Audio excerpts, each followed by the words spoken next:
This is Cerebral Cinema. Movies of the mind.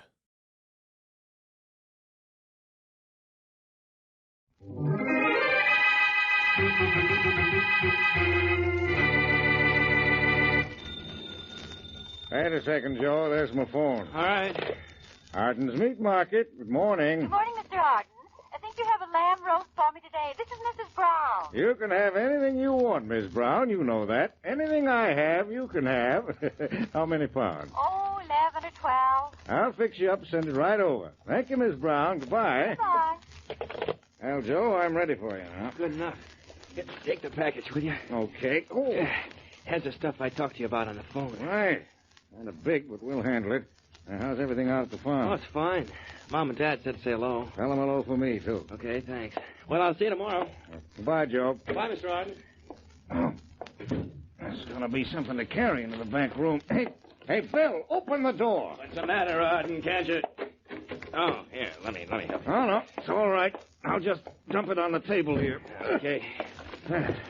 Joe is just here, huh? Yeah. Come on, let's open this thing up. You better close the door first, though. Yeah. That's all closed. Boy, that's some big package the kid lugged in this time. Well, let's see what's in it. Hey, those gold candlesticks alone ought to sell for plenty. They cost me plenty, but they're going to cost somebody else more. Oh, look at this here. A bracelet. Wow.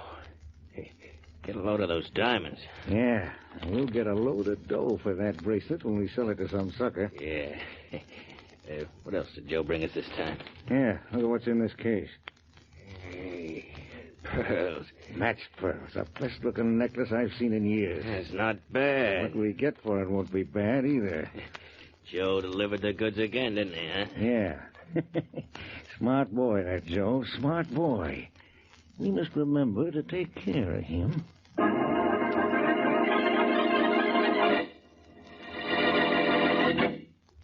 And now on to Dick Calmer as Boston Blackie.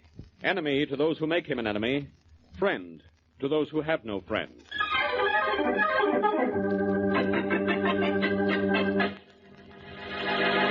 You can yell all you like about it, Sylvia, but I'm not going to see you for a while, and that's that. Oh, that's that, is it, Joe? Well, it's not that simple. You promised me I wouldn't have to run the filling station much longer. Do you think I like this kind of life? Things will be all right for you and me one of these days. Only not now. I'm in a spot. Joe, what is it? What's the matter? I don't want you to know anything about this. I want to know why you're running out on me. I'm not running out on you. I'm just not going to see you for a while. You may even have to go away. For what? Why? Sylvia, I can't tell you why.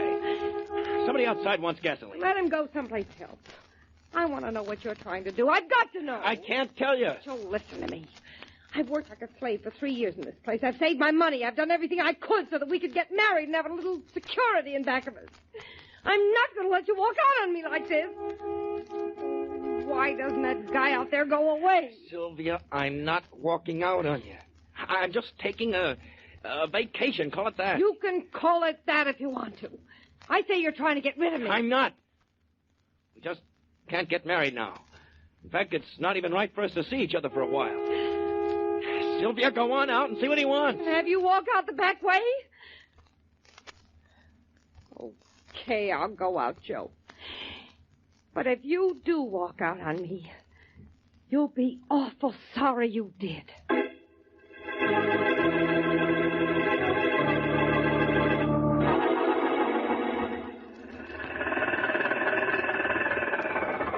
Well, here's 51 Sunset Parkway, Mother. This is where Boston Blackie's supposed to live. The old Model T made it, didn't it? John, are you sure we should go to Blackie? We gotta see him. Well, look, we're in luck, Mother. There he is, standing over there talking to that girl. Recognize him from his pictures. Well, maybe we shouldn't have come, John. Now, Mother, I must talk to him. You know that. That Blackie's a real nice-looking fella. He certainly is. Well, I'm going to call him. Oh, Blackie? Boston Blackie? Are you calling me? Yes, please, could I see you a minute? Yes, I guess so. Excuse me, will you, Mary? Of course, sure. You want to see me about something? Yes, name's Barton, Blackie, John Barton. This is my wife, Martha. How do you do, Miss Barton? Blackie, I need your help.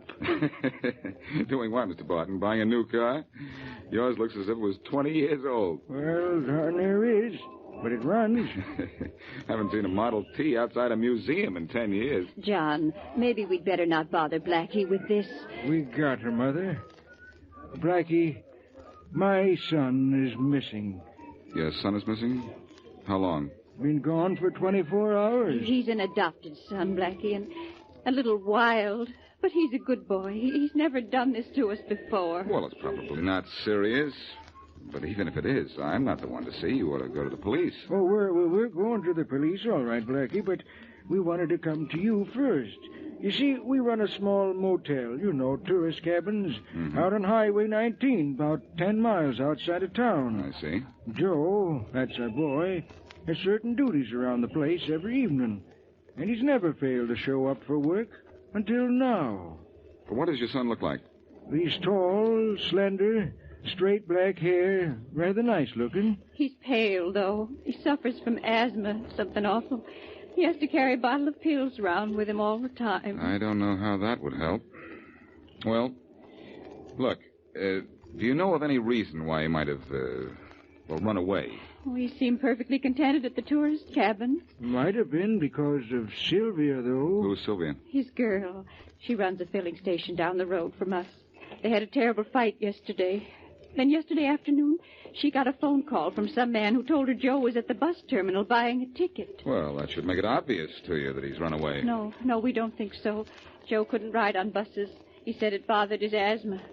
Blackie, you've got to do something for us. Well, I'll try. I'll do something for you, providing nobody's done anything to your son.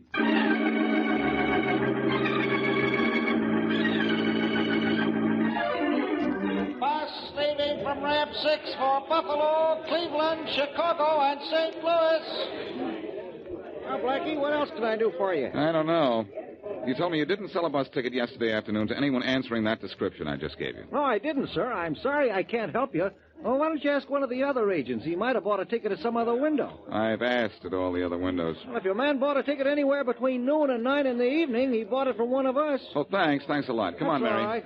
Come on, where, and what did we accomplish here? We learned a great deal. Either someone was fooling Joe's girl, Sylvia, when he phoned and said Joe was here buying a ticket, or Sylvia was fooling old man Barton. I know what that means. We're going out to see her. Uh-huh. We know the answer to who is Sylvia. Now let's see if we can find out what is she.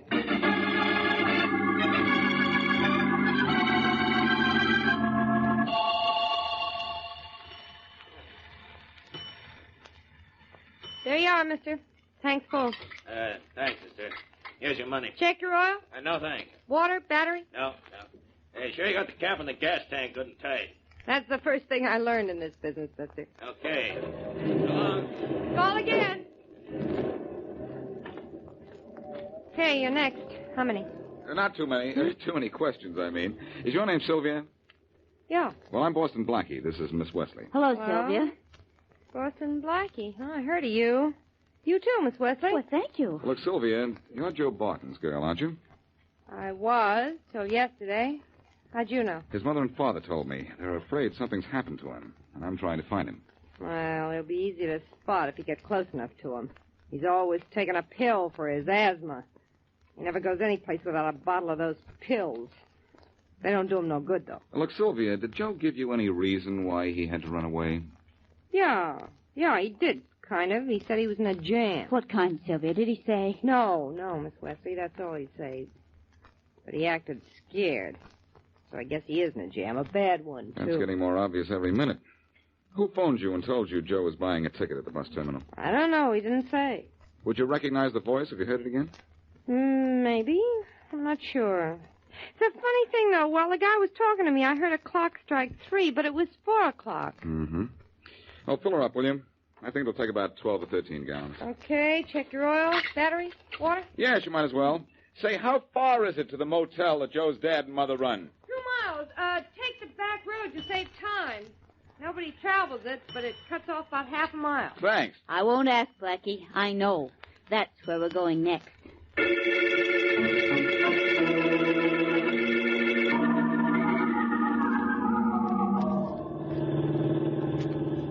We've Going a mile, Mary. We're just halfway there. It's a beautiful day for a drive in the country, isn't it? Yeah, perfect. We weren't looking for that. Oh, darn it, it's a blowout. Blackie, look out! I'm trying to.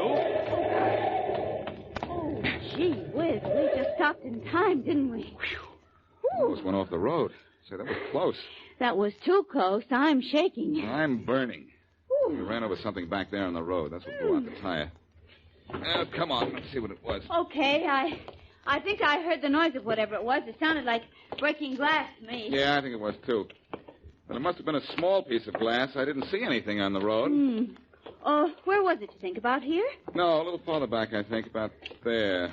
Where all those little white things are. Oh, yep, I see broken glass, Blackie. Yeah. Yeah. Here's what did the damage. It was a bottle, a small one, too. But the bottom stayed in one piece. That's what cut through the tires. Blackie, look. Look at these little white things on the road. You know what they are? They're pills. Huh. Pills? I don't know what kind, but they're pills, all right. Say, I'll say they are. And look what I found here. The label off the bottle. And look at the name on it. Joe Barton? Joe Barton. Well, that means he was down this road not so long ago either, or somebody else would have hit that bottle. Mary, unless I miss my guess, we're not far from Joe Barton right now. Look at the twigs on that bush by the side of the road. They're freshly broken. Part of the bush looks as if it was trampled down, Blackie. Or broken by a body being dragged through it. Oh, golly. Come on, let's have a look. I'm kind of afraid to. Well, I may be wrong. We might not find anything. Okay. Yeah. Something was dragged through here, all right. Look, that next bush is broken, too. Come on. I'll stay behind you if you don't mind. That's a good idea. Just in case. You mean in case of Joe Barton? I mean it. Uh-oh. Uh-oh. What? We found him. The case of the missing Joe Barton is closed, Mary. But the case of the murdered Joe Barton is open.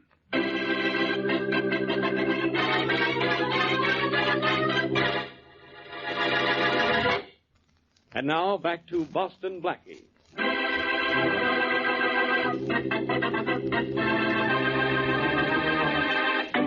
Joe Barton brings a package to a butcher shop.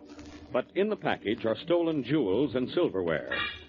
Shortly after this, Joe tells his fiancée, Sylvia, that he's in a jam and won't see her for a while, and then he disappears. Joe's parents come to Blackie and ask him to find their son. Stopped by a flat tire on the highway not far from the motel run by Joe's family, Blackie and Mary find Joe in a thicket off the road. He's dead. As we return to our story, Inspector Faraday of the Metropolitan Police is talking to the local chief of police. Now, look, Chief Fisher, I'm here because I've got an idea Joe Barton was killed in the city and his body hauled out here to be disposed of. Any idea who killed him? Nope, can't say as I do, Inspector Faraday. All right, have him under arrest and practically convicted right now. Yeah. Chief of police here, you know. Better get off the road. There's a car pulling up. I see it, thanks. Say, it's turning in here. Hello, Faraday. It's Boston Blackie. Blackie, what are you doing here? I'm not sure yet. Stay in the car, Mary. This won't take a minute. All right. Hi, Chief Fisher. Hello, Blackie. Chief, any luck yet in finding out who killed Joe Barton? Not a bit of luck, Blackie. You stay out of this, Blackie. The chief told me you found the body. That's enough. I'll find the killer. Hey, look at this fellow coming down the road. What's he trying to do, get arrested? He's turning in this side road. He must know his way around here. Never seen his car before. He must Hey, be... look out. He's going to hit that mud puddle. Up out of the way. A fine time to tell me. Look at me. I'm covered with mud. What's the matter, Inspector? Don't you city folks ever get mud on you? Say, did you see who was driving that car? It was Harold Walsh, a big-time operator in stolen jewelry. Huh? Are you sure? Yes, I got a good look at him, did you? Chief, what's down that back road? Anything particular? Only Arden's butcher shop. Wonder if Walsh would drive that fast just to get a steak. He might be just driving through town and taking this road as a shortcut. Yes, he might. But I've got a hunch he's going to that butcher shop. And that this is tied up in some way with Joe's murder. You know what they say about one man's meat being another man's poison.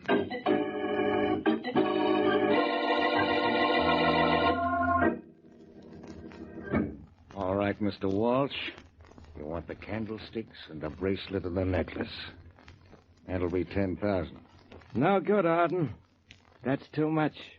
$10,000 is my price. Look, I come a long way for this stuff. I intend taking it back with me. Pay my price or get out, and don't get tough with... Put that gun away.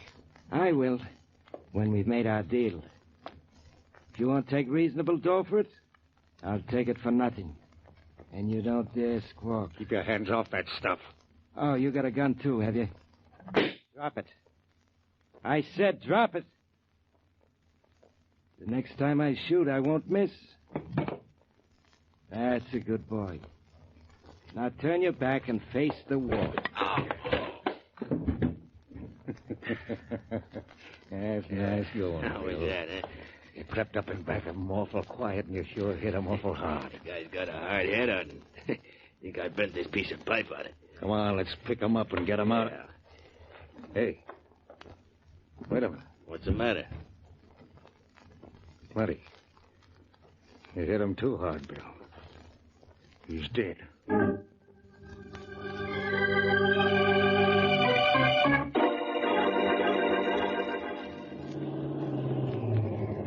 This is the Arden Butcher Shop, all right, Blackie. There's the sign says so. I see it, Mary, but look at the sign in the window there.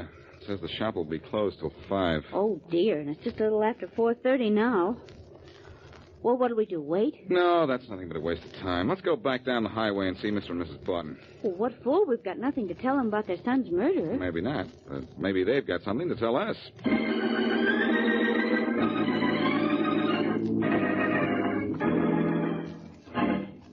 Eve, push harder, Bill. We'll have Walsh in his car over the cliff. Pushing as hard as I can, Arden. Hey, you sure you got the car out of gear? It's out of gear, and Walsh is behind the wheel just as if he was driving. This'll look like an accident, sure. Yeah, there she goes, over the cliff. Look at her go. Yeah, that's some drop, huh? That's some drop. That's that.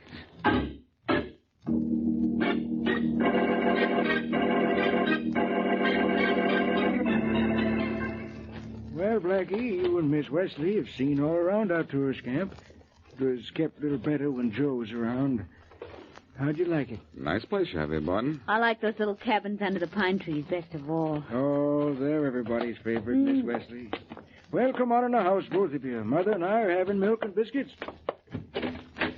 Oh, Mother. Yes? We're having company. Oh, it's Blackie. Come right in. Thank you, Mrs. Barton. Mrs. Barton, Miss Wesley, and vice versa. Hello, Mrs. Barton. It's nice to know you. Go right in the living room and make yourselves comfortable. I'll fetch you some milk in just a minute. Milk right from a farm.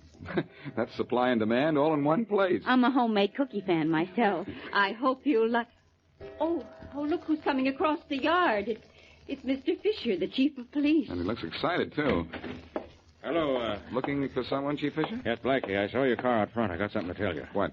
That fellow Walsh in the big car that splashed mud all over Inspector Faraday. He's had an accident. Where? On the curve by the cliff. Went clean over and dropped all the way down. Happened 15 minutes ago, about 4:45. Fellow heard the crash, called me. Walsh is dead. He never got to the butcher shop then, huh? Dunno, he might have. But he went over the cliff heading in this direction, wherever he was coming from. Well, it's only a guess, Fisher. And I think Walsh was heading for that butcher shop when he passed us before, and that's where I'm headed for right now.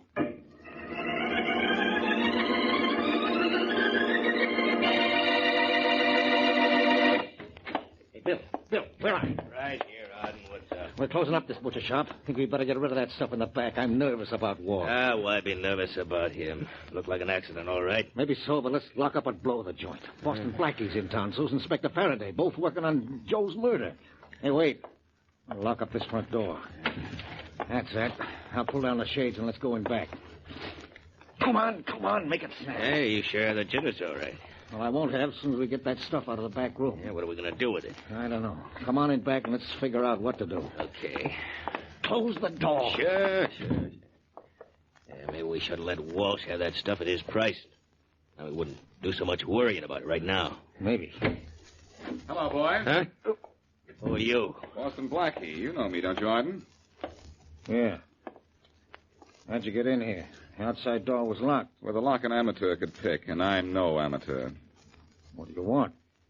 I want to know why your store was closed just before 5 this afternoon. Why? Because a man named Walsh went over the cliff in his car just before 5 this afternoon, And he was dead before he went off the road. And I think you, Arden, and your friend here killed Walsh and pushed him and his car off that cliff. What's more, I can prove it. Bill, Blackie isn't bluffing. You'd better... Oh, you play with knives, do you, Bill? Yeah. I'll play with this for a while. Oh. All right, Arden. You want some of the same treatment I just gave Bill? Don't try to give it to me, Blackie. I'll give you a little medicine from this gun. Oh, you play with guns, do you, Arden? Sure, except when he drops them on the floor, Blackie, like now. Chief Fisher, where'd you come from? Coming back here. Came in with Blackie and kind of waited around a bit. Nice work, Chief. Drop that gun, Arden. Don't make me do nothing I'd like nothing better than to do. Yeah. That's being a nice boy. I'll take care of these two now, Blackie. I heard enough to prove to me they're the killers we want. Good. Make Mr. and Mrs. Barton feel good, Blackie. Run up and tell them that we've caught their son's killer.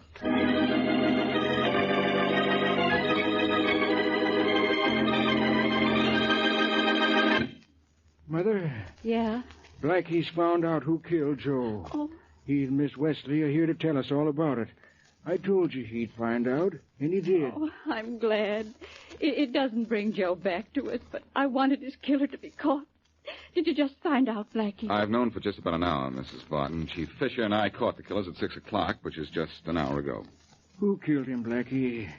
And why was he killed? Well, Mr. Barton, you thought your son Joe was a good boy. Well, he was and he wasn't. But I'll start from the beginning. It'll be easy to explain that way. What do you mean my Joe wasn't a good boy, Blackie? Mrs. Barton, he was mixed up in the sale of stolen goods. He was in a racket. I found thousands of dollars worth of stolen jewels and silverware in Arden's butcher shop where Joe took them for Arden to... Well, go on, Blackie. I'll go on, Mary, but I'm going to have to change what I was about to say. Why, what do you mean, Blackie? It seems I was a little wrong about who killed Joe Barton. I thought it was Arden and his friend Bill, but I don't anymore. Then you don't know who killed my boy. I didn't say that, Mrs. Barton. I do know. You and your husband killed your son. That's no way to joke, Blackie. I'm not building any laughs, Mr. Barton. I'm building a murder case against you, and I guarantee I can make it stick. Mother? What's your price, Blackie? You know better than that, Mrs. Barton, or you should. And don't go for that gun, Mr. Barton. You know better than that, or you should. Yeah? Well, John! You do now, anyway, Miss Barton. My bullet just nicked your wrist, so stop whining. Oh, Blackie, you don't mean that Mr. and Mrs. Barton killed their son. No? I think I can. And they know I can prove it. We're still ready to make a deal. We've got a lot of money we took out of selling stolen stuff to Arden. Have you? Well, take my word for it, it won't do any good. Where you're going, you don't have a chance in the world of spending it.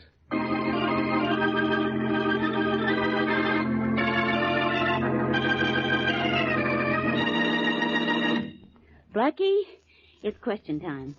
How did you know that Mr. and Mrs. Barton killed Joe Barton? Well, it was 7 o'clock when I was talking to the Bartons, and the clock struck 6. That means their clock was haywire. Oh? Sylvia received a phone call in regard to Joe's being at the bus station at 4 the previous day. She heard a clock strike 3. That means the call about Joe came from the motel. Okay? Okay. Why did Mr. Barton tell Sylvia that Joe was at the bus station? So Sylvia would give us a false lead and keep us away from the Barton motel as long as possible. I see. It was at the motel that the Bartons bought stolen goods. People with goods to sell took one of their cabins late at night, and the Bartons bought the stuff from them then. Satisfied? Satisfied. Why was Joe killed? Well, he finally found out he was hauling stolen goods to Arden's butcher shop, and he was going to the police. Now are you happy? Not completely. Why did Mr. and Mrs. Barton come to you for help? They wanted me to think them innocent in the event that Joe's friend Sylvia came to me for help. Now, is that the last question? That is all. Okay. You know, Mary, the bottle of pills we ran over in the road gave us a flat tire, but it also punctured a hole in what was almost a perfect crime.